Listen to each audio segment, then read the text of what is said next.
A gente vai trazer um caso agora que chama bastante atenção. Foi um crime violento que aconteceu durante a madrugada aqui na capital. A Polícia Civil está investigando a morte desse homem. Ele trabalhava como coveiro e foi assassinado. Segundo familiares e vizinhos, ele não tinha antecedentes criminais, era considerado uma pessoa do bem, mas o que levanta suspeita é que ele teria presenciado um crime. E aí, toda vez que ele bebia, acabava falando demais.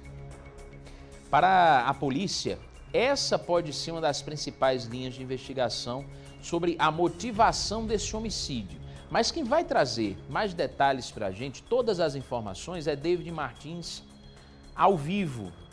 David do céu. Inclusive, a gente fala direto aqui, né, David? Do Disque Denúncia da Polícia Civil, por exemplo. Se você presenciar um crime, se você souber onde um suspeito de algum crime está, um foragido da justiça, você liga para o 197, dá todas as informações e não precisa nem se identificar. Ou seja, fica caladinho na sua, não precisa sair dizendo por aí que sabe das coisas não. E infelizmente pode ser isso que tem acontecido, né, David, nesse caso? Pode sim, Danilo. É o que a família acredita e a polícia está averiguando essa possibilidade. O André Luiz do Nascimento Silva, ele tinha 40 anos. A casa dele foi invadida finalzinho da noite, início da madrugada desta sexta-feira. Esse crime aconteceu na comunidade Santa Emília de Rodar. Lá a comunidade também é conhecida como Cangote do Urubu, fica ali na região do Distrito dos Mecânicos. Segundo a família, criminosos invadiram o local e atiraram contra ele. Eu estou aqui na frente do IML, você percebe que há uma movimentação aqui de carros de funerária, porque o corpo do André, ele também está aqui. Esse corpo vai ser liberado daqui a pouquinho, a família inclusive já saiu do local, tem só um parente ali que tem que fazer o reconhecimento na hora de retirar o corpo ali, Danilo. O procedimento padrão é um parente vai lá e reconhece, o caixão é aberto, confirma que é realmente aquele parente para não ter nenhum erro, aí sim o corpo é liberado e colocado dentro do carro da funerária. Então a família já foi embora, só tem um parente que vai fazer exatamente esse procedimento. O velório e o enterro estão programados para acontecer no cemitério do Cristo Redentor, aqui na capital. O pessoal está muito triste, está muito abalado e com medo, porque eles não sabem quem são os criminosos que fizeram isso contra ele. Pode ser pessoas da comunidade, faccionários da comunidade ou de outro lugar que foram lá apenas para praticar o crime. Agora, o fato é que não só a família, desde a madrugada, Danilo, eu acordei hoje às 3 horas da manhã. Desde a madrugada, quando eu fiquei sabendo que a vítima era o André, eu comecei a falar com a família. Por quê? Eu tive a oportunidade de conhecer o André. Ele era coveiro no cemitério Senhor da Boa Sentença, aqui na região do centro de João Pessoa, e por inúmeras vezes eu encontrei com ele, bati papo com ele, quando a gente ia fazer a cobertura de casos de repercussão, que ia ter o enterro lá, por muitas vezes eu conversei com o André e era um cara de bom astral, de fato isso eu posso falar porque eu o conheci. Não era meu amigo, mas eu o conheci. E a família disse que ele era um cidadão de bem, um trabalhador, sem envolvimento com a criminalidade, apesar de morar dentro de uma comunidade, não usava drogas, nunca foi preso. Então a possibilidade é que ele tenha sido morto por essa questão de ter presenciado ou testemunhado um crime que aconteceu há 2 meses. Mas daqui a pouco eu falo sobre isso. Vamos ouvir a família que vai trazer informações sobre eles e vai realmente confirmar essas boas referências. Põe no ar. Era um pai de família, respeitador, trabalhador, trabalhava mais de 15 anos no cemitério Boa Sentença. O único mal que ele fazia era ele mesmo, que era bebida, o álcool, que ele bebia bastante. Não tem envolvimento com crime, nem com facção, nem com droga. A droga dele só era bebida. Nunca foi preso. A ficha dele é limpa, graças a Deus. Só Jesus para confortar o nosso coração nesse momento de tanta dor. Eu vi que agora há pouco os parentes dele publicaram um vídeo do André dançando junto com familiares em um momento de alegria. E segundo esse parente com quem eu conversei, que preferiu não se identificar, disse que era o normal dele, estava sempre alegre, estava sempre tentando animar todo mundo. Agora vamos para a motivação.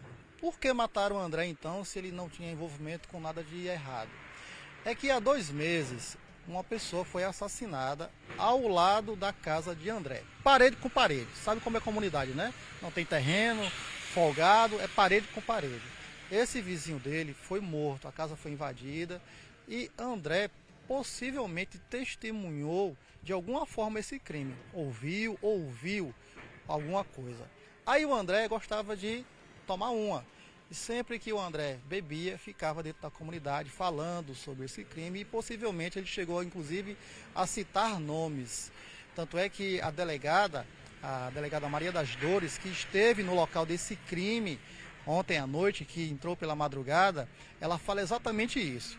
Familiares me contaram que André, quando bebia, falava demais. Vamos ouvir. A vítima foi executada com vários disparos de arma de fogo. Segundo parentes, 3 indivíduos invadiram a casa, arrombaram a porta e já foram ao encontro da vítima e efetuaram vários disparos de arma de fogo. Em seguida, fugiram do local. Segundo parentes, a vítima não tinha envolvimento com atividades ilícitas, era usuário apenas de álcool, porém era uma pessoa que, quando estava embriagada, costumava falar muito. E a família atribui que este comportamento da vítima pode ter sido a motivação do crime. Segundo informações, a vítima trabalhava como coveiro e era conhecido por André Coveiro. Até o momento, não temos nenhuma informação acerca da autoria nem da motivação do crime. No entanto, estamos diligenciando para, no lapso temporal breve, apresentarmos os autores do crime. Bom, então diante do que a gente sabe sobre a vida do André, essa é a possibilidade mais forte de ser a motivação do crime ocorrido ontem dentro da casa dele. Ele foi morto em cima da cama.